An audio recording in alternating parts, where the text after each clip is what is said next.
Good day, folks, and welcome back to Ed's Garage at Bannister Hyundai. Today we are looking at the 2024 Elantra Preferred Trim. This is the Preferred, or SEL in the United States. Of course, we're in Canada, but this is the second trim level up from the base model. And it's got a lot of features, and I'm going to show you all of those features today. We'll go over this vehicle with a fine-tooth comb and have a look and see what it's got. It's actually very well equipped for the price point. Now, this is a compact sedan. However, what you're going to find is a mid-size sedan interior. It's actually a very large interior. So for somebody looking for a good fuel-sipping commuter vehicle that still has to have great interior volume, the Elantra is always a good bet. So if you commute with other people, if you carpool, these are awesome. But anyway, let's start at the front. We'll work our way to the back, then we'll look under the hood, and then we'll get inside the vehicle. All right, so starting at the front, you'll see that the front end is redesigned. So for 2024, they did a facelift update. The front is different, the back is a little bit different. Interior-wise, very much the same though. So looking at the front, we do have LED daytime running lights as well as LED high beams and LED headlights. They are a reflector style, but they're still quite good. You've got the amber lights down here for your turn signals, and you still have the curtain pass-through thing right there, so you can see right through it. So that actually creates a curtain of air over the wheels to reduce aerodynamic drag. We've got the nice flush Hyundai badge here, and you'll notice up in the windshield there is, of course, the forward-facing camera. That, of course, is for your autonomous emergency braking and lane follow assist or lane keep assist. Having a look at the wheels here, we've got the Kumo Solus. Now, these are a 16-inch rim. They're a 205/55 R16. Now, one thing that they changed here over last year, these were blacked out rims. I like this a lot better. It's kind of almost a gunmetal gray. Good looking wheel, definitely nicer than the outgoing year. Coming down the side here, we can see we have, of course, the proximity entry button, and there is a light that lights up in the back there of the handle at night as you approach the vehicle. It does, of course, have blind spot monitoring on the mirrors. No marker lights on the mirrors though. You do need to go up to the tech package for that. Further around the back, so this is another thing they did change a little bit from 2023 to 2024.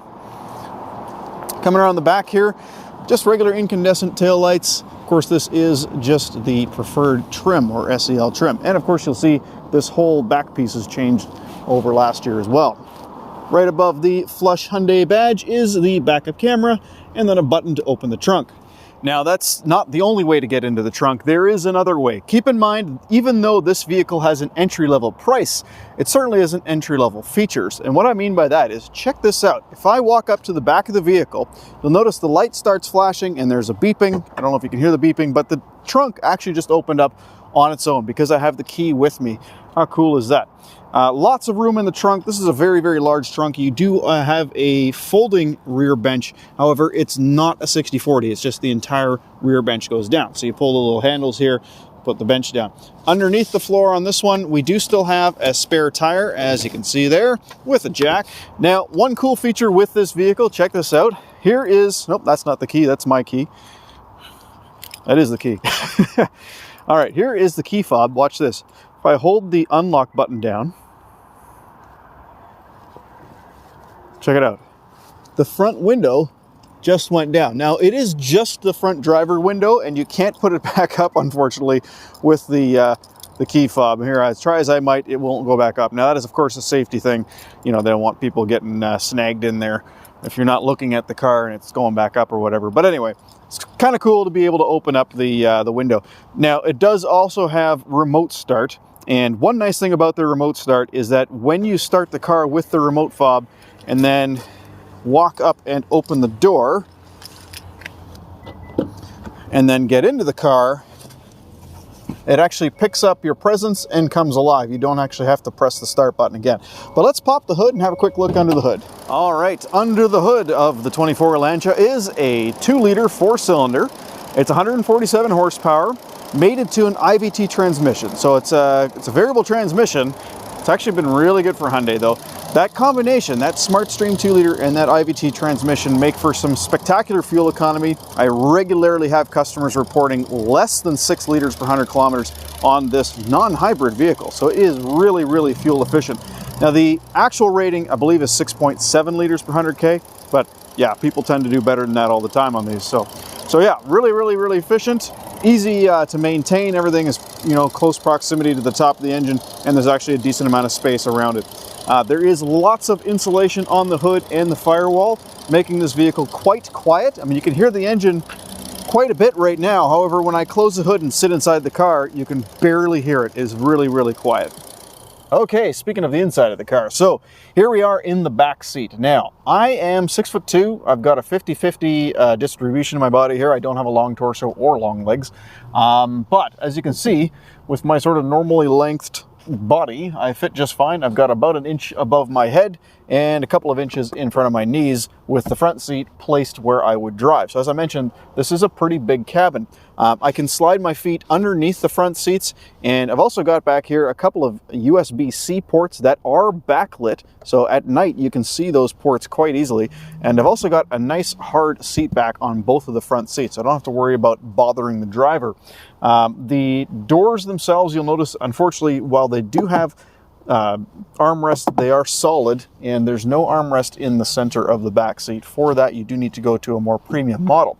However, again, very, very quiet cabin, comfortable seat. I do have a grab handle up here, which is nice, and we do have our own non-LED incandescent light bulb up here as well. So yeah, let's check out the front seat. All right, so I've gone ahead and gotten into the front seat. I've actually lowered the seat all the way down and moved the seat all the way back. This is not where I would drive it. As you can see, I'm really far from the steering wheel, and my legs are quite stretched out. I mean, I could drive it from here, but it's very uncomfortable. I'd need to go forward for sure. But I just want to demonstrate just how much space there is. As you can see, I can really, really stretch my legs out, and I've got an immense amount of space above my head here. I would say easily 5 or 6 inches roughly. I got a nice cushioned armrest on this side, and the door on this one on the front is actually cushioned. So I've got a cushioned armrest on both sides. Now, you may have seen this before, but we have this segmented bit on the passenger side. This is kind of directing everything towards the driver. It's a very sort of driver-oriented cockpit, which honestly is kind of nice. Kind of reminds the passenger that this is my car, not their car. So anyway, couple of features in here to note. We do have a full 360-degree heated steering wheel, so it isn't just the grips like some brands, it's the whole steering wheel, top and bottom. Of course, heated seats as well. So you can see here, you got the heated seat button for both the passenger and the driver.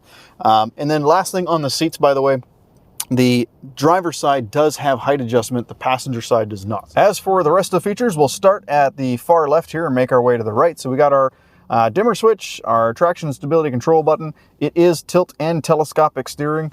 We have up on the signal stock, which by the way is momentary, so you can tap that signal and it'll flash a few times. You can change that to 3, 5, or 7 flashes. You do have automatic headlights and automatic high beams, which is a nice touch.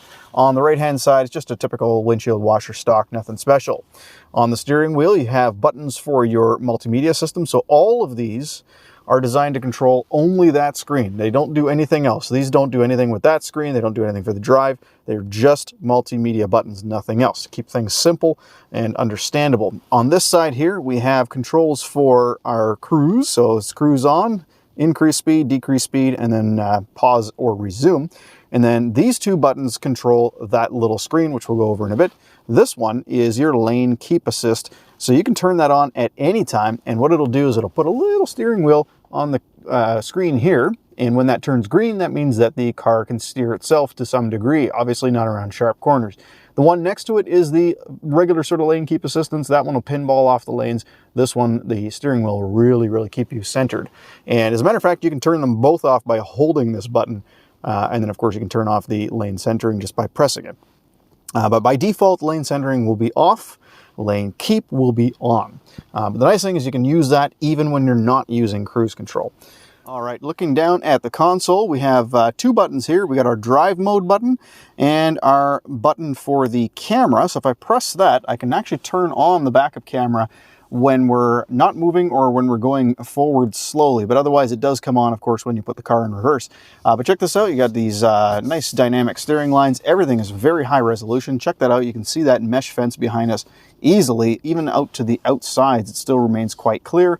And of course, you can also change the angle of the view to straight down over the bumper, and you still get the dynamic steering lines. As for the shifter itself, pretty straightforward stuff. Leather wrapped shifter. You can put it into a manual mode and shift gears manually forward and reverse just like that. That's the manual Shiftronic mode there. The drive mode button, when you press that, it changes a few things here. So obviously it changes the look of the instrument cluster. So you got the normal mode there. You've got eco and green. Sport mode looks all red and cool. And then smart mode is blue, but that will change automatically depending on how you're driving. So what those different things do, basically normal is normal, pretty straightforward. Eco will save you fuel by reducing the amount of power that you have access to. And then sport mode will increase the amount of power that you have access to, but also tighten up the steering wheel. And then smart mode will kind of adjust accordingly based on how you're driving. All right, looking down at the cup holders, of course we have two here. We do have a little adapter here for very small cups, which if you, I don't think you can spin this one over. Yeah, I know that's a little bit different from the last generation, but basically if you need this, great, you drop it in there. If you don't, you just take it out, throw it in the glove box. A little further back, we have a center console, very small storage, but it's there nonetheless. In front of the shifter, we can see a couple of backlit ports. We have the port for USB-C charging, and then a USB-A port, which will link up to the screen. So if you want to use wired CarPlay wired CarPlay or Android Auto, you can use that port for that, or you can use that to play music from a flash drive also on the screen. Right next to that, we have the 12-volt outlet, but keep in mind, despite the fact that you can plug it in, you do have wireless Apple CarPlay and Android Auto as well. So that's awesome.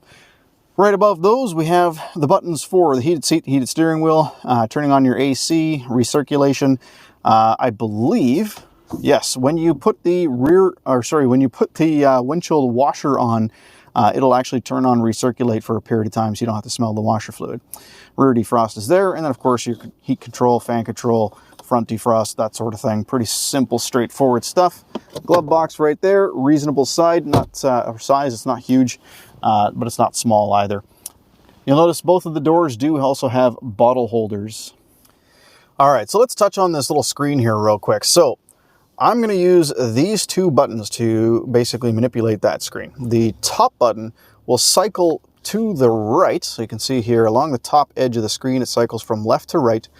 The one underneath that goes up and down within that screen, and it's also an OK button if you press it. So we're going to start on the left one here. So that is our lane centering, lane keep assist info screen. Basically, that just shows you if you're leaving your lane. It's not really that important. If you hold that OK button now, that'll bring us into the settings where we can change some of the driver assistance stuff, but we're going to get to that in a minute anyway. So I'm going to press the top button, bump us over one. There's our current trip, which we can reset by holding that OK button. Since refueling, so that's trip computer since the last refueling, and then since the last reset, that's kind of a accumulated info. Now, obviously, the numbers that we're showing there are very inaccurate. This vehicle only has 11 kilometers on it, and it's done a lot of standing around and idling. Okay, pressing that top button again takes us over to the user settings, so we'll quickly run through this. So we have driver assistance settings. And within here, we have our speed limit, so we can actually change the country, which is interesting. I assume it'll put it into miles per hour for us if we did that. We can go to speed limit offset so that if we do get a warning, it won't give us a warning until we're over by 10 kilometers an hour, for instance. There's a speed limit warning. We can also put it on speed limit assistance, which is just annoying. So that's what that is. Under warning methods, you can see we have haptic steering. So the vehicle will actually vibrate the steering wheel if we start to leave our lane or whatever. And we also have lane safety audible warning. So you can enable and disable those things there. You can also change the volume of the warning. That's what it sounds like. So that's kind of cool. And then if we go down one here, we got leading vehicle departure alert. So using the forward-facing camera, if it detects that the car in front of you is moving, it'll give you a little note that you can start to go. So if you're not going already. Under driving safety, you can see we have forward safety, crash alert system, and forward safety braking. So basically there's two things here. This is the braking, and then this one's just the warning. We also have our lane safety, where it beeps when you leave the lane. Got blind spot safety, that's a blind spot monitor, and then safe exit assist. So if you're parallel parked, it will actually warn you if there's a car coming down the road and you're going to swing your door out into that car. That's what that's for. And then parking safety, you can see we have rear cross traffic safety. No assistance here, just a beeping warning. All right. Oh, did I miss anything else in there? Let's see here. Nope, that was it. Okay, and then under cluster, we can change the cluster theme manually. So there's A, there's B, there's C, or we can just leave it linked to the drive mode, which is what we're going to do. We also have wiper lights display. So that means when we turn on the wiper or whatever, it actually tells us what setting it's in. So that's what that is. Same thing for when you use your lights. And then icy road warning just comes up with a warning when it's 4 degrees or less outside. And then we can also enable a welcome sound. Under lights, you can see we have our brightness there. We got our one-touch turn signal, 5, 7, or 3 flashes. We have high beam assist and headlight delay. Under door, you can see we have auto lock, auto unlock, 2-press unlock. There's the smart trunk, and then there's the remote window control. Under convenience, you see we have our rear occupant alert. So if the rear doors are opened at any period of time, it'll remember that and warn you to check your rear seats when you shut the car off. Here's also where you can set the service interval reminder. Is where you can change the oil reminder as well. And then we can also enable and disable the driver welcome light. Under units, here's where, of course, you can change your speed unit to miles per hour. So I guess that's what so I guess that's where that is. Sorry.